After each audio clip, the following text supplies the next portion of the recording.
Fala galera, bem-vindos a mais um episódio do Universo Generalista. Meu nome é Caio Hux Pirandelli. Meu nome é Bruno Marcelo Rodrigues e vamos lá aos recadinhos iniciais.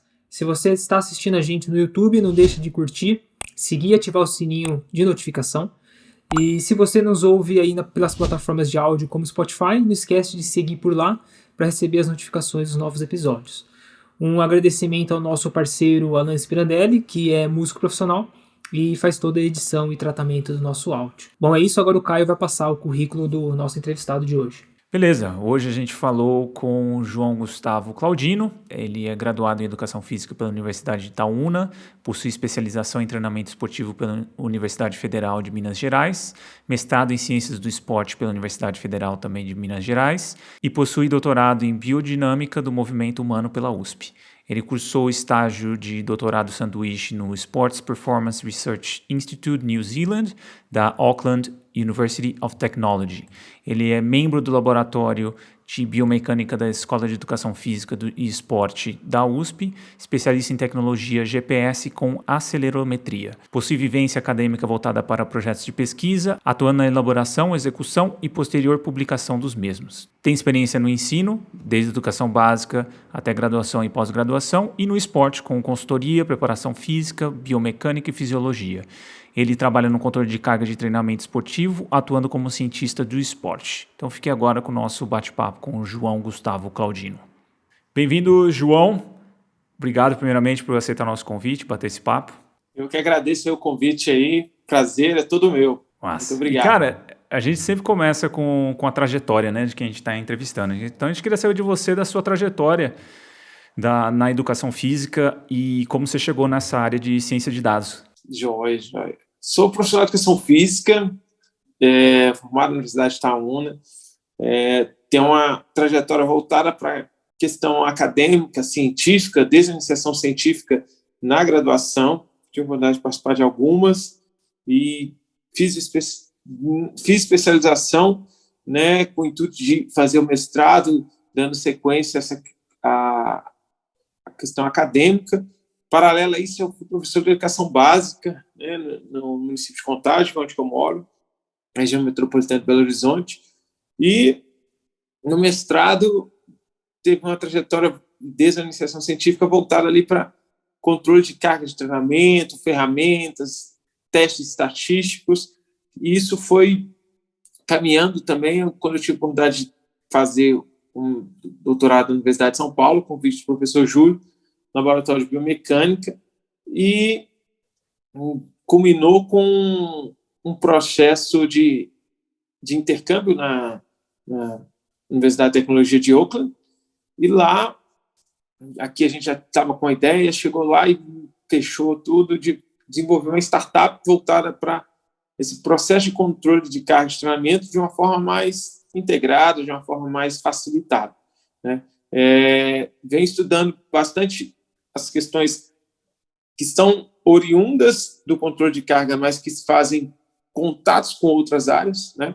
Por exemplo, a questão de ciência de dados. Eu não sou um cientista de dados, eu sou um cientista do esporte, mas a gente já fez estudos relacionados à inteligência artificial, à Big Data, um capítulo de livro que foi convidado recentemente para falar sobre inteligência artificial na medicina do esporte, né? Um artigo da uma editora bem famosa aí, né? A Springers, e a gente, tudo que permeia ali o controle de carga e que faz contato, a gente busca entender um pouco mais, está ali integrado, mas não sou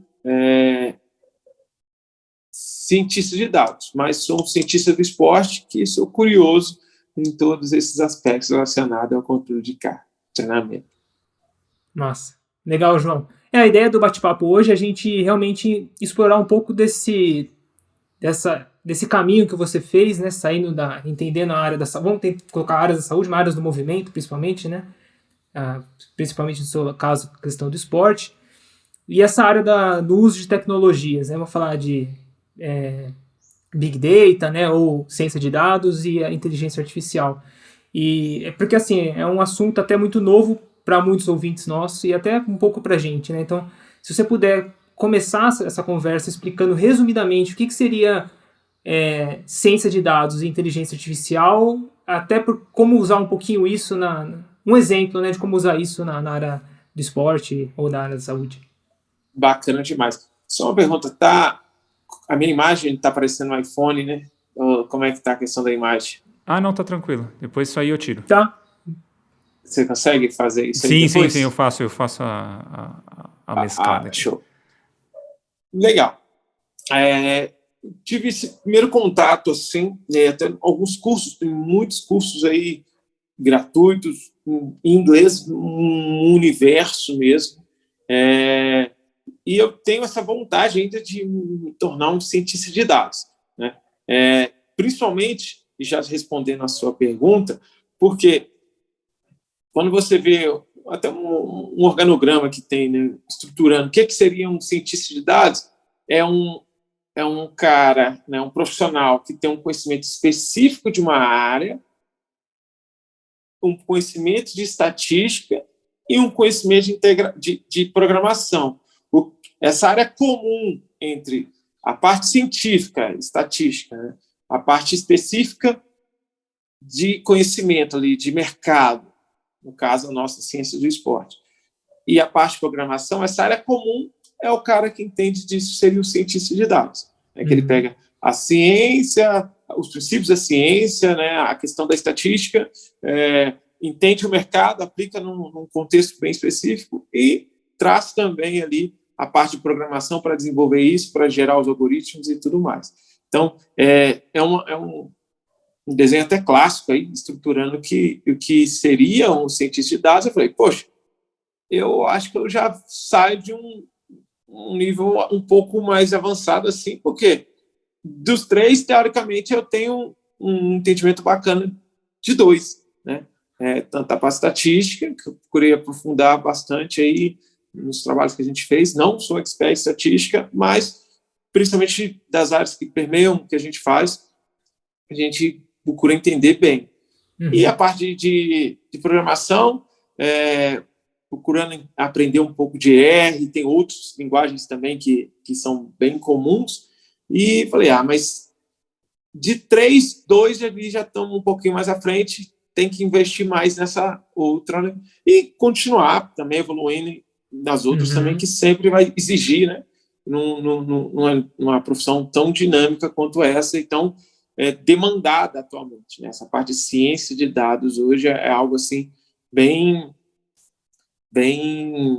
podemos dizer assim, o profissional dessa área ele tem um déficit no mercado muito grande, né? Empresas hoje estão pagando cursos para as pessoas se qualificarem, 30, 40 pessoas, 50, 100, daquelas, os melhores, elas mesmas contratam. Então, para esses cursos mais rápidos e tudo, engenharia de dados, ciência de dados, então, estava acabando de conversar com um agora aqui, um amigo meu que participou de um processo semelhante, foi pré-selecionado no LinkedIn, a pessoa falou, você quer e tudo, fez ali a proposta para ele de um curso gratuito e tudo, ele já está selecionado e já está um curso de 3 meses trabalhando na empresa com uma faixa salarial muito maior do que as que são comuns na nossa área de ciência de esporte, educação física, fisioterapia e por aí vai. Então, tipo assim, é um negócio muito tentador mesmo, né? E entendendo isso, eu falei, cara, muito legal, e buscando ali entender os parâmetros ali que estavam relacionados ao controle de carga, risco de lesão, otimização de desempenho. Muitos falavam de inteligência artificial, na definição clássica, né, que seriam máquinas inteligentes ali para poder utilizar programas de computadores inteligentes também para usar aquilo a favor e gerar insights, gerar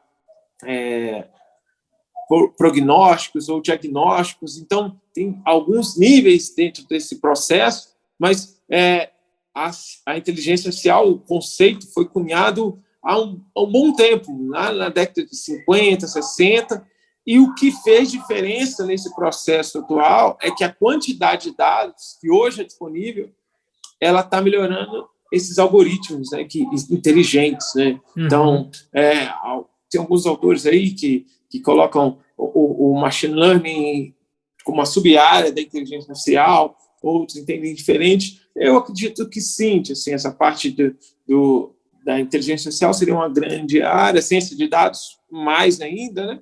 A big área, e o machine learning uma sub-área ali.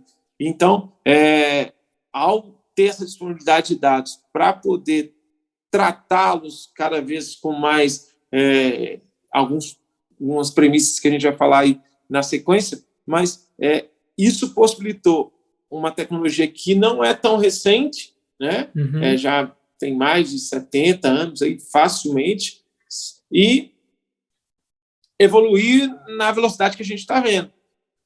A quarta revolução industrial também já foi um gancho para isso, né? Que ela é baseada nesses espaços saber físicos, onde essas tecnologias, como inteligência artificial, o Big Data, a internet das coisas, que também obtém muito dado, a computação em nuvem.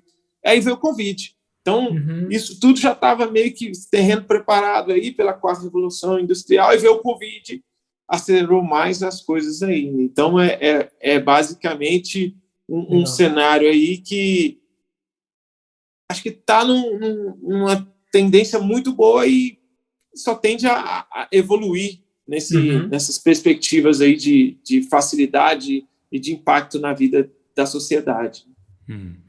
E, cara, quando a gente fala da aplicação mesmo dessa, por exemplo, inteligência artificial para a sua área, desde da parte de carga, né, de treinamento e até de lesão, né? Qual que é o diferencial que dá essa ferramenta para quando você tem dados, o que você consegue fazer que anteriormente você não conseguia, vamos dizer assim? Legal. Acho que uma primeira premissa é que, pensando lá na estatística ali, que as análises eram mais lineares, vamos dizer assim, né? As questões eram tentar achar uma relação de causa e efeito, e não é tão simples assim. As coisas são mais complexas, elas não são lineares, né? O fato dessa não linearidade aumentou mais ainda o uso dessas tecnologias. Por exemplo, nesse estudo que a gente fez para identificar as tecnologias aí, principais utilizadas para a otimização do rendimento e redução do risco de lesão, um dos principais pontos colocados pelos autores para a justificativa do uso da inteligência artificial, em vez de uma regressão linear, coisa do tipo, é que ela consegue trazer uma visão mais multifatorial, vamos dizer assim, né? Não foi uma das mais utilizadas, né? Mas é uma das mais didáticas assim para visualizar. Seria a mais foi as redes neurais, mas uma das que foi mais utilizadas também, né? Seria ali na top 3, top 5, seria a árvore de decisão. Então, a árvore de decisão ela consegue identificar, por exemplo, pesos para diferentes critérios e não somente um. Talvez a pessoa achava ali, quer dar um exemplo prático, ela quer verificar ali se a pessoa está com risco de lesão aumentado, analisando um fator ali pré-treino ali, por exemplo, não estou falando que esse fator é bom ou ruim, mas só dando um exemplo, que é muito usual no futebol, por exemplo, a CK, a creatina quinase ali pós-jogo ali, 28, 48 horas, pré-treino daquela sessão ali que é na sequência ali do jogo, né?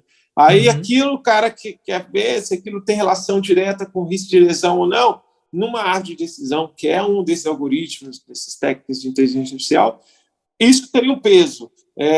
A recuperação dele teria outro, o sono, a dor muscular, a percepção subjetiva do esforço, a distância percorrida nos jogos, a carga aguda, crônica ali das 4 últimas semanas teria um peso. E no final, aquilo tudo dá uma probabilidade maior ou menor dele estar mais próximo ou mais distante de um risco de lesão, certo? Então, só desse visão mais multifatorial é muito mais próximo e muito mais factível do que uma questão que você tenta linearmente, né, com um ponto ali, 2 pontos, tentar determinar uma causa e um efeito. Então, de forma talvez mais simples, tentando ilustrar, seria essa aplicabilidade, né?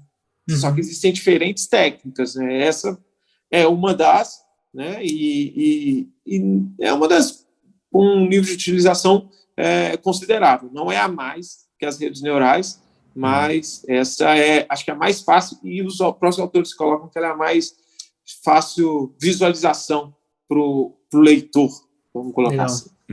Legal. Porque ele desenha a árvore, né? Tipo, Exatamente, mais visualmente, é você uma fala assim, esse é um critério central, daqui ele vai para um outro critério, então você consegue ver os critérios que ele usa para referência para o final dar o dado, a decisão, né? Perfeito. E João, o que você acha, por exemplo, e até uma dúvida minha, dessa alimentação da inteligência artificial, ou da tomada de decisão, né? A importância da qualidade de estudos prévios, né? Porque, por exemplo, algumas características têm um fator de risco maior do que outras, para algumas modalidades esportivas, por exemplo, né? Isso depende muito da qualidade dos estudos prévios, né, feitos, sei lá, estudos mais longitudinais ou ensaios clínicos que conseguem dar um poder de causalidade maior.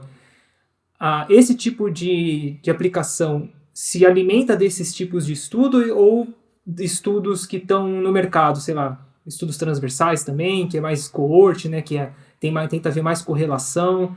Como que é esse intercâmbio entre estudos e a tomada de decisão aí dessa machine learning? Legal, bacana. O que eu vejo é que existe uma preocupação maior, nem posso colocar como uma preocupação maior, mas um peso maior seria a qualidade dos dados em si. As premissas que eles acabam usando com base nos estudos. Então, o algoritmo em si é o peso da qualidade do dado. Agora, algumas premissas, né, que vão ser tomadas ali para ser aplicadas dentro de um algoritmo, aí sim a ciência, os estudos, as meta-análises, as revisões temáticas, o nível de evidência pode ter um peso maior. Mas o que acaba pesando mais é essa qualidade desse dado. E acho que já entrando nisso, já é a segunda vez que eu falei, senão vou falar mais à frente, é a terceira vez, então já vamos falar agora. Pensando nessa qualidade de dados, e o estudo recente que a gente fez, depois se quiser compartilhar com o pessoal, fica legal, a gente buscou entender que dentro do Big Data eles têm 4 vezes do Big Data, vamos dizer assim, né? Tem uns autores que colocam 5, 6, 7, 14 vezes, mas os 4 vezes básicos, assim, que foram propostos pela IBM, seriam o volume, né, o volume de dados, a velocidade com que eles também se compartilham, a variedade de dados, né, dados de texto, dados de vídeo, imagem, então, variedade enorme, né? E o quarto seria a veracidade do dado, que diz respeito a essa acurácia, essa precisão, essa magnitude de erro, que influencia diretamente lá no output, né? Você tem, que acho que por isso que eu trouxe, porque acho que tem a ver com a sua pergunta. Sim, total. A qualidade da entrada ali, que se melhora a sua entrada, tende a melhorar a sua saída, né? Seu input e seu output. E nisso, pensando, né, nos dados utilizados no monitoramento da carga de treinamento, né, de jogos também, na carga de treino e de jogos de atletas de futebol, a gente pegou só atletas profissionais, tamanha era a quantidade de estudos que tinha, né? Por outro lado, a veracidade reportada era muito baixa. Não é comum os estudos verificarem essa magnitude desse erro, o peso dele, vamos trocar em miúdos ali, o erro padrão da medida, o coeficiente de variação, o ICC, né, o coeficiente de variação intraclasse. Cada um tem as suas potencialidades, as suas limitações também, como tudo. Mas não era comum. E isso acaba impactando, né, nesse output, né? Os algoritmos dos próprios instrumentos, não da inteligência artificial. Vou dar um exemplo. Um algoritmo para determinar a eficiência do sono. Cada empresa vai ter o seu, e não tem a padronização, e alguns usam essas premissas que você colocou, que vêm dos estudos, né, não da melhor forma possível. Então, vamos colocar várias situações de ruído que, certamente, essa evolução científica continuada e tecnológica também, na acurácia dos equipamentos, na precisão, na verificação. Tem uns estudos que verificou que tal dispositivo não tem uma acurácia adequada. A indústria tem que ir lá melhorar isso para depois retroalimentar e ter esse contínuo, tá ligado? Tanto a ciência da tecnologia para buscar evoluir cada vez mais, para que esses algoritmos sejam cada vez mais assertivos, né, com entregas cada vez melhores, né? E isso a gente pode ver que o primeiro frequencímetro tinha uma acurácia X, os frequencímetros de hoje têm uma acurácia Y. Então, isso é normal. Só que se a ciência não provocar isso, de certa forma, a indústria acomoda. Porque a ciência que mostra que opa, não está adequado, então tem que evoluir. Então, é um processo continuado, cíclico, que eu acredito, e pelo que eu vejo dos investimentos voltados para a área esportiva, né, existe um interesse grande dos vários atores aí do cenário, e tem essa evolução continuada. Mas tem coisas que não tanto, mas de forma geral, o cenário é muito positivo. E só analisar aí, pensar, fazer um post de 5 anos atrás, como é que era, como é que é hoje, e daqui 10 anos, certamente tende a estar muito mais evoluído, principalmente nesses aspectos de correção de falhas e erros e tudo mais. Nossa. E a qualidade dos dados, geralmente, elas são reportadas nos estudos ou não? Assim, a confiabilidade e qualidade dos dados. Legal. Ou não todos, cara? Como é que fica isso? Nos estudos de inteligência artificial em si, isso são métricas de performance dos modelos. Então, isso tem que ter. Poucos estudos que a gente viu, a gente fez tanto esporte coletivo individual, poucos não reportam, mas existem também. Eles fazem uma análise mais qualitativa do que quantitativa, mas existem. Por incrível que pareça, quem é da área vai achar até estranho, mas a gente achou, né? Agora, vou colocar uns estudos prévios a esse, né, que serviriam de base para os instrumentos, para as métricas a serem utilizados, a serem selecionados, que foi bem dentro da pergunta do Bruno. Esses já não reportam tanto assim. As métricas de erro dos instrumentos, dos testes, dos procedimentos, dos questionários e por aí vai. No futebol, isso não está muito bem colocado. E eu disse, se no futebol não está, geralmente o futebol é um esporte mais estudado, que tem mais praticantes no mundo e tudo. Para os outros esportes, acredito que também ainda precisa evoluir, isso sim. Agora, as métricas de performance, eu sempre questiono isso quando eu recebo alguns artigos para avaliar. Recebi um fantástico recentemente, para mim, acho que eles mesmos colocam que vai mudar o status quo aí para controle de carga, vamos dizer assim, saúde e performance de atletas e tudo. Existe uma lacuna ainda. Qual que seriam essas métricas de performance mais adequadas? Nem os experts da área têm essas respostas ainda, né? Mas que pelo menos uma ali, seja a acurácia, seja o erro médio ali, ou alguma medida que mostre o quanto é bom ou ruim esse modelo, ou ele é melhor ou não tão melhor assim que o tradicional, como uma regressão linear, uma coisa mais que também é muito colocado isso.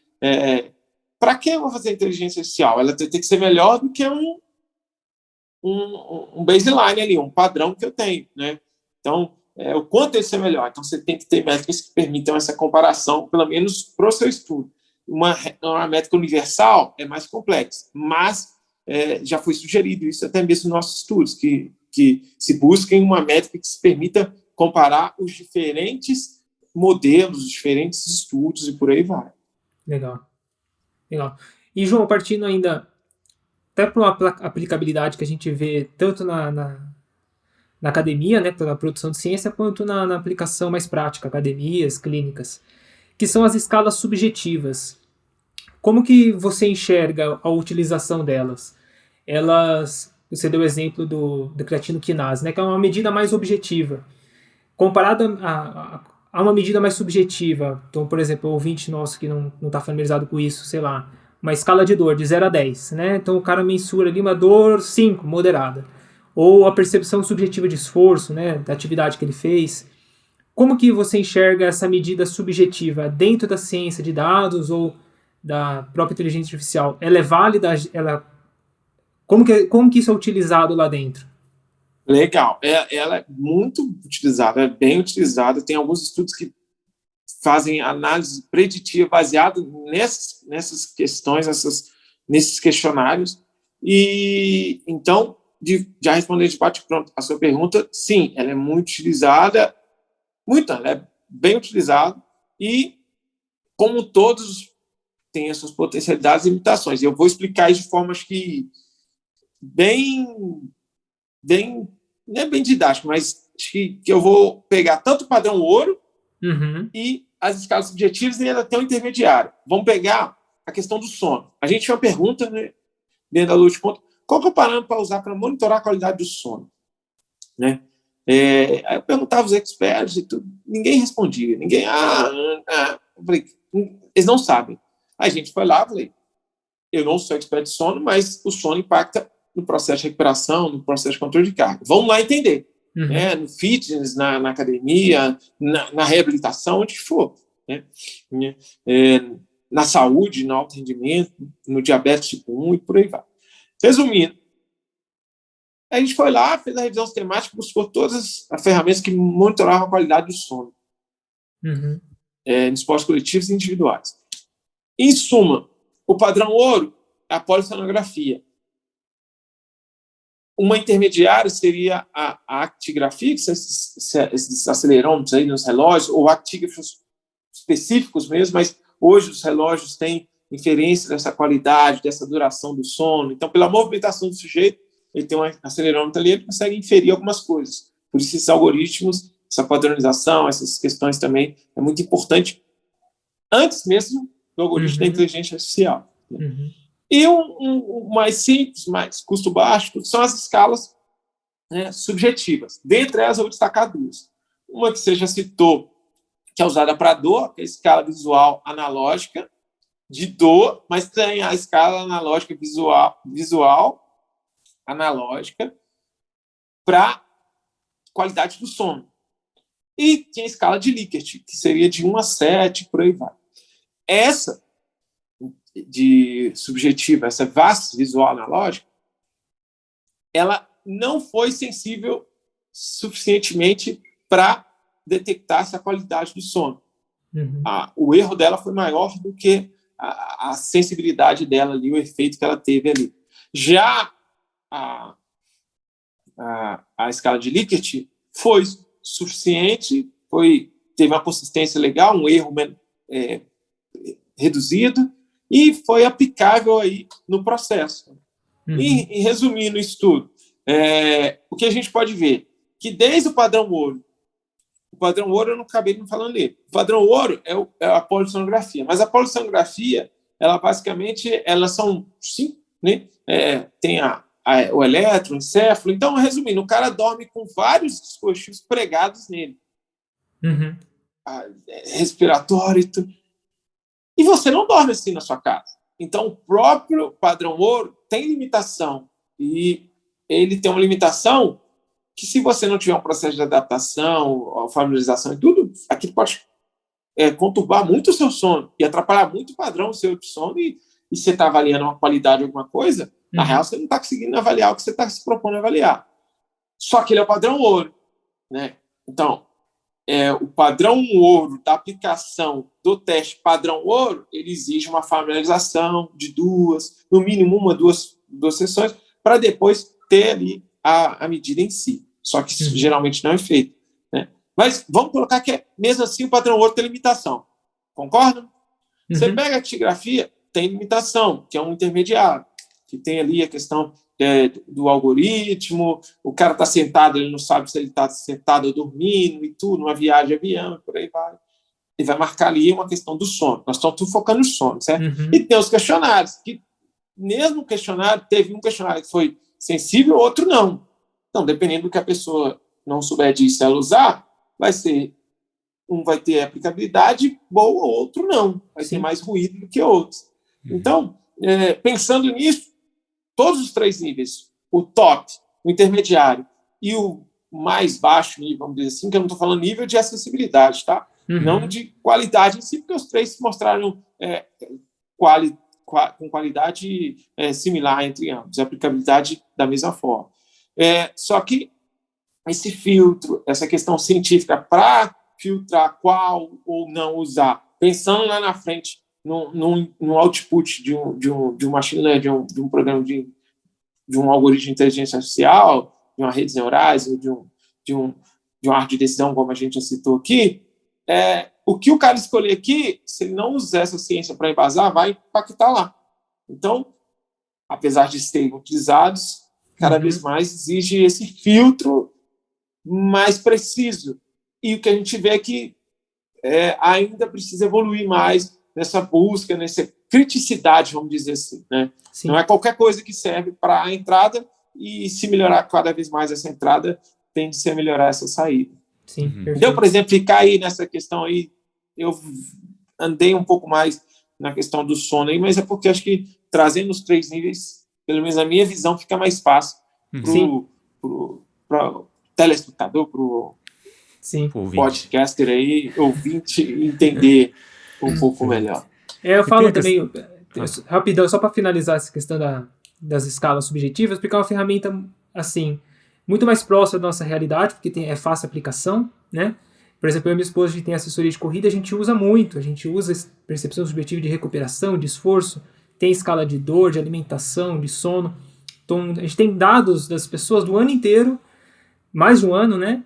E observando esses dados, né? Eu ainda não estou me aprofundando mais na parte de computação, ainda não estou conseguindo fazer uma análise de código em relação a isso, a inteligência artificial, mas você tem um parâmetro de gráficos que já te dá um bom visual de como que está a evolução do aluno e como que está a percepção do próprio aluno. E para aplicação, isso, né, é muito interessante. Se juntar ainda com o conhecimento da computação e da ciência de dados, acho que você consegue explorar muita coisa bacana, né?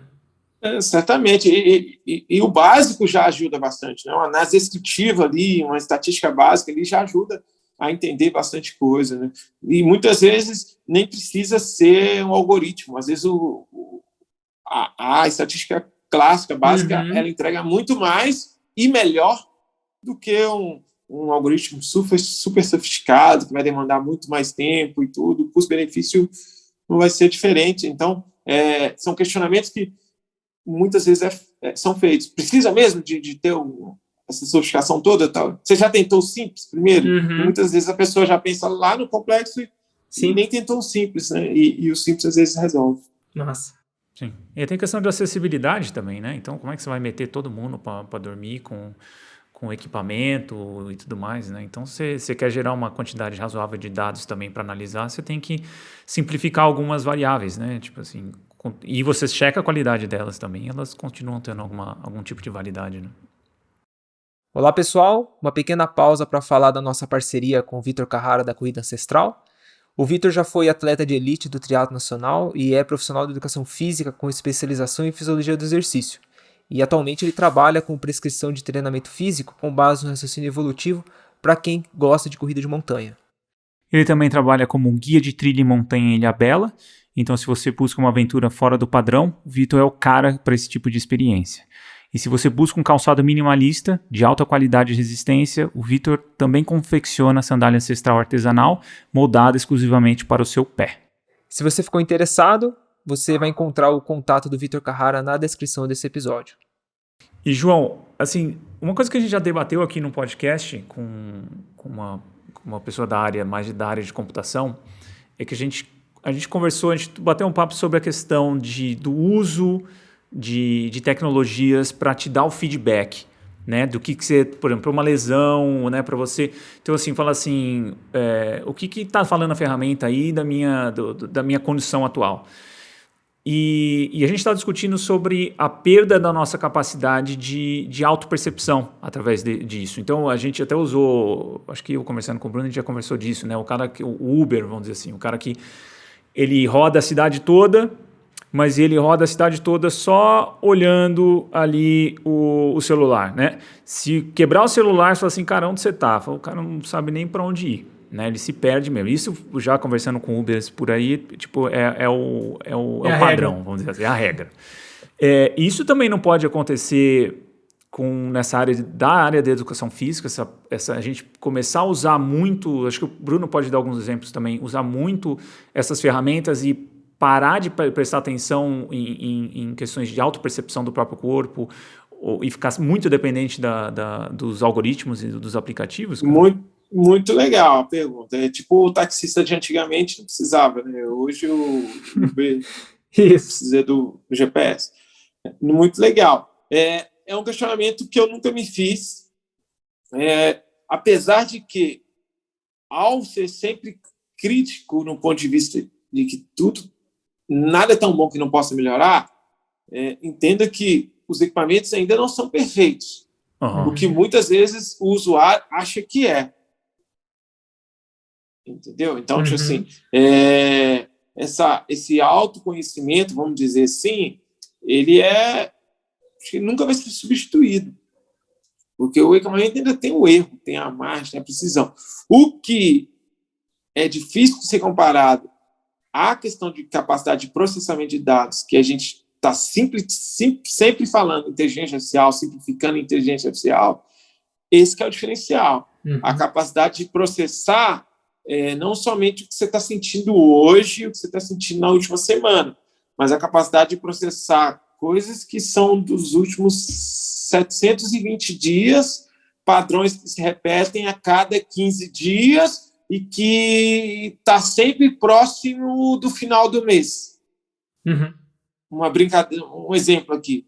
Aí você começa a ver que sempre próximo do final do mês, ou vamos pegar ali vamos pensar que isso é uma questão do ciclo menstrual. Ela responde ali de uma forma diferente que talvez ela se conheça, beleza. O ciclo menstrual não foi um exemplo tão feliz, porque às vezes a pessoa vai se conhecer realmente e é mais fácil, mas a questão mais entra no viés de memória, né, João? Por exemplo, a capacidade de processar tantos dados de tão longo tempo e trazer isso de uma forma, esse padrão se repete aqui. E nesse, tirar lá a questão menstrual, vamos colocar assim que é o final do mês. Final do mês e tem que pagar o aluguel. Aí o cara está sempre apertado ali e essa questão que é contextual influencia o salário está sempre atrasado nos últimos... Sempre quando o salário atrasa, não é mês sim, mês não, a cada 3... Aí como você vai ver? Não, o salário atrasou, isso. Então, assim, é isso que às vezes seria o grande benefício das máquinas. Que a gente não tem essa capacidade de processamento, de processamento mesmo, entrega. Mas falar que esse autoconhecimento vai ser substituído pela máquina, eu acho que aí é fechar os olhos demais, né? Sim. E ser crítico ao mínimo, coisa que muitas pessoas já são, né? Não criticam nada e acham que a máquina já é perfeita da forma que está hoje. Sim, sim. Tem até entenderam a diferença? Sim. Eu dou um exemplo. Hoje a gente tem a questão do uso de relógios frequencímetros, né? Que pode sinalizar, por exemplo, um processo de infarto, um começo de infarto, né? Então, é uma tecnologia aí que pode diretamente já conectar a um profissional de saúde para estar indo para a casa do indivíduo e tudo mais. Então, você tem a ponta ali de uma salvando uma vida, uma tecnologia com esse tipo de uso de dados de inteligência, né? E é o que a gente também critica, essa questão de dependência de aplicativos até simples, né? Que as pessoas ficam se baseando para tomar sua decisão diária. Eu dormi mal porque o aplicativo ali mostrou tal. Mas a pessoa nem foi atrás para ver a qualidade de que é esse aplicativo para mensurar realmente a qualidade do sono. Então, é mais para ter esse despertar e esse olhar crítico. Exato. Né? Exato. O algoritmo está falando que a eficiência do sono dela lá foi baixíssima, mas a percepção dela da qualidade de sono está melhor do que da última semana. Sim. Opa, então alguma coisa. Então, assim, sendo pontual, mas aí trocando em miúdos também, fazendo nos dois lados, o cara sabe o caminho no GPS, mas ele não sabe qual caminho está mais rápido, porque ele não tem a visão macro do cenário ali instantâneo, dos satélites, dos outros GPS que já estão ali no local informando para a central que aquele caminho não é melhor. Ele sabe qual é o caminho, mas ele não vai conseguir saber qual que é mais rápido, qual que é o melhor a ser usado agora. Então, talvez fazer essa ponte. Esse bem bolado, né? Não fechar os olhos somente para a tecnologia em si e usar ela para se evoluir e para evoluir o seu trabalho, principalmente, Isso acho que é a grande sacada, né? O profissional usar a tecnologia ao seu favor, não achar que ela vai resolver tudo, né? Sim, sim. Sim. E João, partindo, a gente debateu agora um pouco do usuário, né?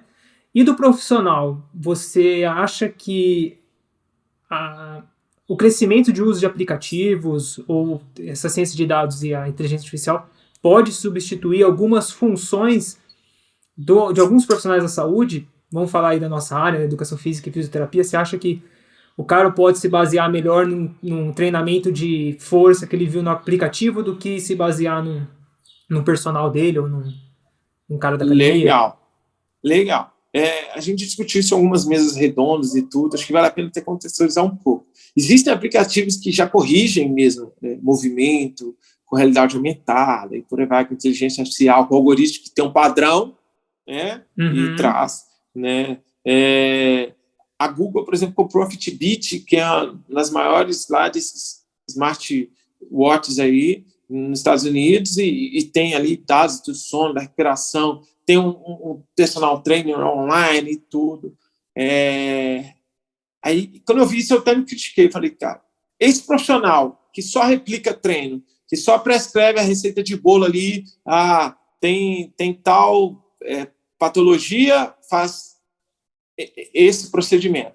Tem essa outra patologia, tem essa condição, faz esse procedimento.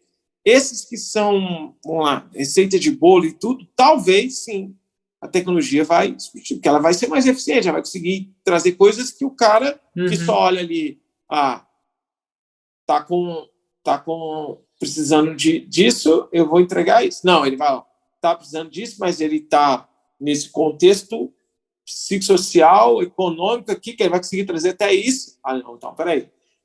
A máquina vai estar, talvez, olhando até mais coisas do que o cara. Então, essas pessoas que são mais... trabalham até como máquina, só replicam as coisas, o nome já diz, né? Entre replicar com a máquina e replicar com a pessoa, é melhor a máquina. Isso aí eu não tenho receio de falar. Agora, a pessoa que usa isso a seu favor, como eu acabei de dizer, aí não. Ela vai ali, entende a qualidade do sono do aluno dela, vê que está diferente. Já está no aplicativo que ela está com dor, que ela está com estado de humor diferente, fadiga, recuperação, até a depressão dela ali, numa escala de Brooms ali, de estado de humor, tá complicado. Ela consegue enxergar coisas que antes estavam debaixo do iceberg. Com os aplicativos, com os instrumentos, com o software, aquilo consegue ser mais facilmente acessado. Coisa que na correria do dia a dia ali, ela não vai conseguir. O aplicativo dá uma sinalização para ela, opa, ela está com uma dor muscular diferente, ela está com uma dor articular, tem alguma coisa assim, tem 10 dias que ela está com isso. Então, tipo assim, são os benefícios que a gente acabou de dizer que a tecnologia traz para a gente. Só que a gente tem que usar isso a nosso favor. Porque se você ficar querendo só replicar, sem trazer coisas que a gente coloca muito na educação física mesmo, o princípio da individualidade biológica, entender os contextos, usar isso até para conversar com outras áreas, com o endócrino, com o nutricionista, com o enfermeiro, com outras especialidades médicas em si, se você não fizer isso, você fatalmente pode ser substituído, sim. Apesar de que o estudo de 2013, bem legal, ele mostra que, enquanto que o telemarketing já tinha mais de 99% de ser substituído em 2013, as profissões relacionadas à prática esportiva, essas questões mais individuais, elas tinham menos probabilidade. E o treinador esportivo tinha menos de 1%. E a que tinha menor porcentagem é uma função que seria, pelo que eu entendi, terapia ocupacional, fisioterapia e educação física. A área comum entre esses 3 círculos seria essa profissão, seria um terapeuta recreativo, coisa do tipo. Então, essa é a profissão que teria menor probabilidade de ser substituída, porque ela tem um vínculo e um entendimento do contexto e tal. A máquina não seria tão possível ver. E esse artigo é bem legal, que ele lista muitas e muitas profissões. E eu fiquei feliz, falei, nós estamos ali no final da lista, né? Então, sim. Mas aí eu sempre falo isso, quando eu falo até desse artigo, você não será substituído pela máquina, mas o profissional que não soubesse usar a tecnologia a seu favor, ele pode ser substituído por outro profissional que saiba. Entenderam a diferença? Faz sentido para vocês ou não? Sim, sim, sim. E você vê já essa aproximação na graduação, ou pessoas saindo da universidade, está tendo essa modificação já de uma aproximação mais com a ciência da computação, ciência de dados, ou você não vê isso se espalhando tão rápido assim quanto poderia? Eu vejo mais quando o aluno já traz esse background, talvez. Ele fez um curso técnico, ele já fez uma outra graduação. É aquelas coisas mais esporádicas do que sistemáticas, a coisa condicionada. Apesar de que muitos, depois de formar, estão buscando cada vez mais. Aí eu acho que é mais uma questão de mercado, de oportunidade, que aí o cara começa a analisar e enxergar. Mas de uma coisa assim, mais intencional durante a graduação, eu não vejo ainda, não. Não falta uma formação lá dentro também, né, João? De programação. Um direcionamento, né? A gente conversou até com a moça, com a convidada que a gente conversou sobre programação, a gente debateu isso mesmo, sobre isso tem que estar desde nas escolas, né, na formação fundamental e tudo mais, essa familiaridade com esse tipo de recurso que já está aí disponível, né? Exato. Aí você foi no ponto que eu acho que é o principal. Não vai ser na faculdade que vai resolver isso. Educação básica. Educação básica pública de altíssima qualidade. Você começar lá na primeira infância, de 0 a 6 anos, que é onde que é determinístico para várias questões aí na sociedade. Cada dólar investido ali, 8 é retornado para a sociedade, então vale muito a pena investir mesmo. E se o moleque ali não teve talvez um nível de ferro suficiente, de vitamina D suficiente, depois você vai querer cobrar dele que o moleque não aprendeu, não aprende matemática direito e tal. Tipo assim, o moleque ia na escola para comer, então, tipo assim, não, mas só esforçar que vai, não é tão bem assim. Então, tipo assim, realmente, tendo uma base bem feita, bem alicerçada, né, você vê aí nas grandes empresas do mundo aí, você vê Google, tem braço, tem ponta do Brasil, um dos fundadores do Facebook é brasileiro, um dos fundadores do Instagram é brasileiro, então sempre tem brasileiro, mas são aqueles outlines, mas se a base fosse muito bem feita, teria a possibilidade de muito mais pessoas chegarem, né, com qualidade lá em cima, né, e certamente seria uma mão de obra muito mais qualificada e a roda, né, da nação rodaria de uma forma muito mais facilitada. Sim. Só que aí o buraco é bem mais embaixo. Sim. Só para corrigir, pessoal, o episódio é o 50 que a gente fez de inteligência, aproximação humano-computador, né, com a Luciana Cardoso. Quem quiser ouvir lá, que a gente debateu um pouco disso. Sobre essa integralidade aí dentro da questão básica humana, né? Como o João falou. E João, partindo já para o final, como que está essa questão de atualização de novas tecnologias vindo para a área da saúde? Tem algumas, né, que você considera aí que está trazendo grandes benefícios, mais para a do esporte que você está atualizada? E depois a gente pode falar um pouquinho do seu app. Você poderia repetir a pergunta, por favor? Sim. Se você tem algumas novidades para trazer para a gente em relação a tecnologias aplicativas ou novas tecnologias aí para a área da saúde que pode revolucionar, trazer alguma coisa diferencial aí que você tem estudado, se é mais para a esportiva ou para a de saúde em geral. Fantástico. Estão me escutando bem ou não? Então. Sim. O áudio está legal? Tá, normal. Show. Caio e Bruno. Eu já citei ele aqui, eu já venho vendo essa abordagem. A gente, vamos falar assim, não é que a gente é o pai da criança, não. Mas aquele negócio, você enxerga, aí quando você acha que no mundo ser o primeiro, não. Tem várias pessoas no mundo que já enxergam disso. Né? Mesmo o load control mesmo, quando a gente lá foi na Nova Zelândia, viu a galera tabulando dados ainda no Excel, na planilha, e tu falei, cara, nós temos que fazer esse aplicativo que nós vamos vender para o mundo todo, não tem sendo no mundo. Não, mas já tinha lá na Austrália, na Nova Zelândia mesmo já tinha, só cada um com as suas abordagens, mas dificilmente vai ser a primeira pessoa a pensar algo no mundo. Né? Mas bem legal isso que você falou, porque é uma abordagem que a gente já visualizava que seria ideal para controle de carga de treino, além de planejar o treino da pessoa, monitorar as respostas do sujeito, quantificar ali o somatório da carga de treino para poder fazer a regulação, ela precisaria ainda de quê? De ter um monitoramento 24/7, que é o quê? Entender o que o sujeito faz, não só no treino, na sessão que ele está tendo com você ali, mas também nas atividades de vida diária, no sono, na recuperação e por aí vai. E com esses dados todos ali, evolui cada vez mais para a questão da inteligência artificial. Então, abordagem de controle de carga, um tripé ali, monitoramento 24/7, mais inteligência artificial. E bacana, a gente vem falando isso há um tempo e tudo. Aí eu vi um pessoal da Alemanha, um grupo da Alemanha falando isso, um grupo do leste europeu também, abordagem que chamam de 360 graus, e um artigo que eu tive a oportunidade de revisar mais recentemente, um grupo da Universidade de Colônia, diferente desse outro também que é alemão, mas que é que essa abordagem que eles falaram que é revolucionar tanto a área da saúde quanto da ciência do esporte. É que eles colocam, né, que seriam os wearables, os dispositivos vestíveis, né, dispositivos GPS para localização, mais a inteligência artificial, uma estrutura de ponta a ponta que usaria todos esses equipamentos, vamos dizer assim, todas essas tecnologias, eu acho que é a melhor palavra. Né? Wearables, né, relógios, smartphones, point of care para análise de marcador sanguíneo, frequência cardíaca, sono, número de passos, gasto energético, tudo.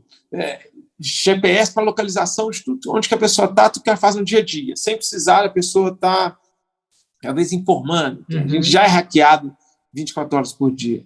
Além disso, isso tudo, na real, processado no algoritmo de inteligência artificial.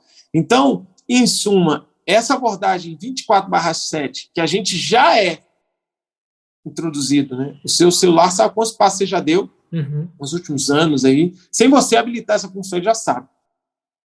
Isso de forma intencional, individualizada, né? Isso é realmente o presente, não é o futuro mais. Porque quando um grupo esse estudo, eu comecei a revisar, foi um processo de revisão lento, e tudo foi publicado, também se quiser eu compartilho aí, muito legal. Quando eles escrevem um artigo desse, isso já vem ocorrendo há mais tempo, né? E eu já tinha visto essas outras referências também, e em 2020 eu vi um que me chamou muita atenção, que complementa essa questão dessa abordagem 24/7, e ela não é só também momentânea, não, ela é longitudinal, e esse estudo mostrou isso claro para mim. O pessoal de Stanford, eles estão com aquele assento sanitário instrumentado, né? Instrumentado como? Com um identificador ali da digital para o cara saber quem que é, a hora que for o Caio usar, a hora que for o Bruno, aí ele coloca ali digital. Aí tem o IoT ali, a internet das coisas ali com a câmera, já fazendo filme, a filmagem, a foto ali da região, para ver se tem alguma imagem que, como ele vai ter imagem, ele vai comparar com o banco de imagens ali no Deep Learning para ver se aquilo tem alguma coisa que já é indicativo de alguma doença ou não, fazer análise em real time de fezes e urina ali, o cara sentado na casa dele. Então, tipo assim, quando eu vi isso num artigo, até num grupo da Nature, esse artigo, não é na Nature em si, mas daquele do grupo da Nature, eu falei, cara, isso é muito monitoramento 24/7 que a gente chama na Load. Tipo assim, isso é muito, muito real. E não é só hoje agudo, não. Isso é crônico. Você tem ali o cara ali, dia a dia, anos e anos, um comportamento ali, qualquer coisinha que começar a dar diferente na urina dele, já tem um red flag que já liga, já, opa, questão de saúde ali, né? Então, tipo assim, é algo que realmente já é real. A gente está mesmo com a Load agora, já até aproveitando seu gancho aí, uma abordagem voltada para a saúde, principalmente para um público que entrou forte na Load do do paciente com diabetes tipo 1, onde esses fatores que a gente controla no treino aí que você falou, a dor, o sono, a recuperação, o estresse, a fadiga, isso tudo, para o atleta, ele vai treinar um pouco abaixo do que ele estava normal, ele não vai render aquilo que ele rendia, talvez sentir um pouco mais de cansaço naquele treino. Por DN1, não. Aquilo da hipo, aquilo da hiper, aquilo dá um desconforto ali que atrapalha o dia daquele cara de uma forma assim, muito pesada. Então, trazer isso também para entender, para servir, para respaldar o processo de tomar decisão ali, no ajuste de treino, de intensidade, duração, de frequência, o que for, a dose da insulina, a questão da ingesta alimentar, essa visão multidisciplinar sistêmica, vamos dizer assim, 24/7, já é tendência em diferentes contextos, igual a gente já colocou, e a gente também está buscando entrar nessa perspectiva também de forma, não fazer o que a gente fazia, que era usar o que a gente tinha no esporte para atender esse público. Não, vamos fazer de forma específica, entregar uma solução mais robusta para esse público. Então, essa perspectiva de monitoramento 24/7, né, com suporte aí de inteligência artificial, desse monitoramento, seja para a saúde ou para a performance, não é futuro, cara, é presente. A gente viu na NBA, aí, os caras, durante aquele camp deles, já usavam os gadgets ali para identificar a questão voltada para a Covid, mas na real já está tendo tudo, cara. Uhum. Né? Então, é real, não é futuro, é presente. Né? E cada vez mais evoluindo, igual a gente colocou no início, essas tecnologias, a acurácia dos equipamentos, a precisão dessas medidas, tende a evoluir essa veracidade dos dados e cada vez mais aí o output desse algoritmo aí lá na frente vai ser cada vez mais preciso. Então, isso é real, já acontece. Nossa. Muito legal, muito legal. E, cara, só falar um pouquinho do seu aplicativo, né? Você tem um site onde você fala do seu aplicativo, né? Que você desenvolveu, o que ele faz e para a gente finalizar.